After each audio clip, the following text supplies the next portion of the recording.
এই মুহূৰ্তত দিব লৈছে এক ডাঙৰ খবৰ। কৰ্ণাটকত মিয়া শ্ৰমিকক অত্যাচাৰ। ভাৰতীয় মুছলমান শ্ৰমিকক বজৰং দলৰ আক্ৰমণ চলোৱাৰ অভিযোগ।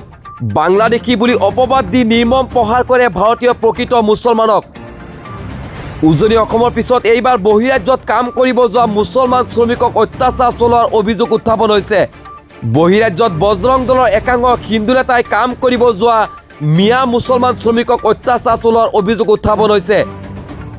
কৰ্ণাটকৰ হাছান জিলা তালুক মুৰিগিৰি গাঁৱত অসমৰ পৰা কাম কৰিব যোৱা ভাৰতীয় মুছলমানৰ ওপৰত অত্যাচাৰ চলোৱাৰ অভিযোগ উত্থাপন হৈছে।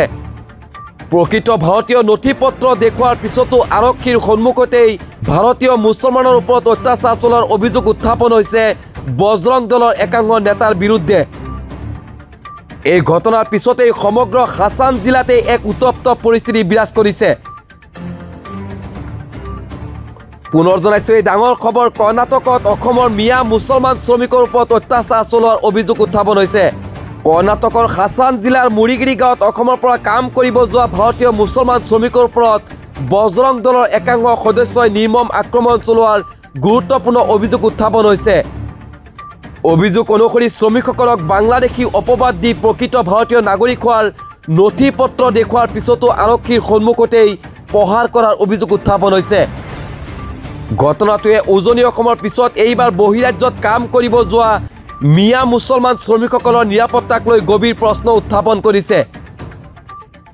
স্থানীয় সূত্ৰৰ মতে কামৰ সন্ধানত কৰ্ণাটকলৈ যোৱা অসমৰ কেইবাজনো মুছলমান শ্ৰমিকক বজৰং দলৰ একাংশ হিন্দু নেতাই লক্ষ্য কৰি লৈ শাৰীৰিক আৰু মানসিক অত্যাচাৰ চলাইছে বুলি অভিযোগ উত্থাপন হৈছে। আইন শৃংখলা বজাই ৰাখিবলৈ আৰক্ষীয়ে সতৰ্কতা অৱলম্বন কৰিছে যদিও অভিযুক্তসকলৰ বিৰুদ্ধে কি ধৰণৰ কঠোৰ ব্যৱস্থা গ্ৰহণ কৰা হ'ব সেয়া এতিয়ালৈ স্পষ্ট হোৱা নাই। এই সন্দৰ্ভত কিছু মন্তব্য আছে, সেই মন্তব্য আপোনালোকক শুনাই ল'ব বিচাৰিছোঁ। दुकान करने को नहीं देता इधर असम वाला बांग्लादेशी आधार कार्ड पूरा देखा है वो नहीं होता बोला। पूरा जाके बजरंग दल जाके बोला दुकान करने को नहीं, तुम पूरा बांग्लादेशी, तुम इधर से जाओ। पूरा उठा के दिया, पूरा 20,000 का माल पूरा फेंक दिया। नया आदमी काम करने के लिए हमारा 6 महीना हुआ इधर आने के लिए कर्नाटक में।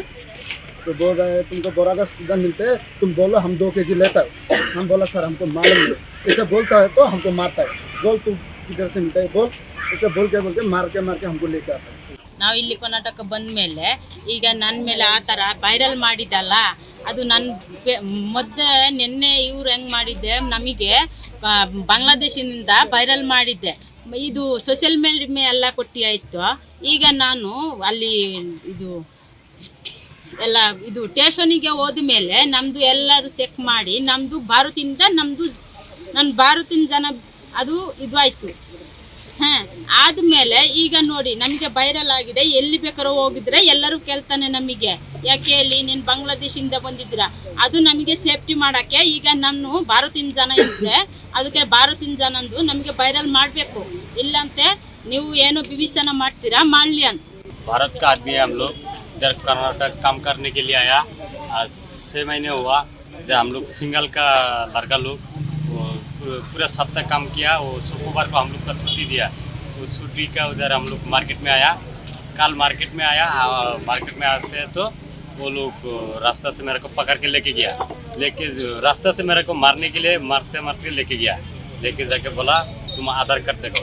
मैं आधार कार्ड निकल के दिया, वो बोला आधार कार्ड ये ओरिजिनल नहीं है, तुम बांग्लादेशी। वो लोग का 10-15 आदमी है, उसको मेरे को पूरा इधर से मेरे को पूरा मारा। मैं काम करने के लिए नहीं होता है, आज क्योंकि मेरे को ज़्यादा जरूरत करता है, 2 साल का मिल के मेरे को ज़्यादा जरूरत करते है, इसलिए मेरे को काम करने के लिए। हम लोग का गरीब का आदमी है, इधर के काम करने के लिए आया, इधर इसे करके तुम हम लोग का मारा है, इससे की कौन करता है। ನನಗೇನು ಹಲ್ಲೆಗೊಳಗಾಗಿದ್ದಾರೆ ಇವರೆಲ್ಲ ನಂದು ಕೆಲಸದವರು, ನಾವು ಅವರೊಟ್ಟಿಗೆ ಕೆಲಸ ಮಾಡಿಸ್ತಾ ಇದ್ದೀವಿ. ಒಂದು ವರ್ಷದಿಂದ ನಾನು ಅವರಿಗೆ ಗುರುತು ಪರಿಚಯದಲ್ಲಿದ್ದೀನಿ. ಮತ್ತು ಯಾರು ಇದರಲ್ಲಿ ನುಸುಳುಕೋರು ಬಾಂಗ್ಲಾದೇಶದಿಂದ ಬಂದವರು ಯಾರೂ ಅಲ್ಲ. ಅವ್ರಿಗೆಲ್ಲ ಡಾಕ್ಯುಮೆಂಟ್ಸ್ ನಾವು ಮೊದಲು ಕಲೆಕ್ಟ್ ಮಾಡಿಯೇ ನಾವು ಅವ್ರಿಗೆ ಮೊದಲು ಕೆಲಸ ಕೊಡೋದು.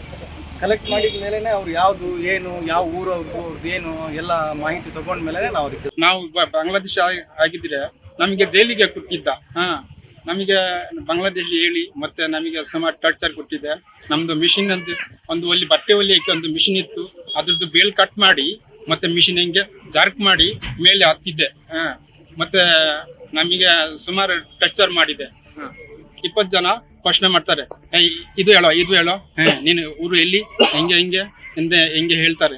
ಈಗ ನಮಗೆ ಎಷ್ಟು ಜನಕ್ಕೆ ಆನ್ಸರ್ ಕೊಡೋಕ್ಕಾಗುತ್ತೆ? ಅಷ್ಟು ಜನ ಪ್ರಶ್ನೆ ಮಾಡಿದ್ರೆ ಮತ್ತೆ ತಲೆಗೆ ಹಿಂಗೆ ಮಾಡಿ ಹೇಳೋ, ನೀನು ಬಾಂಗ್ಲಾದೇಶಿ ಹೇಳೋ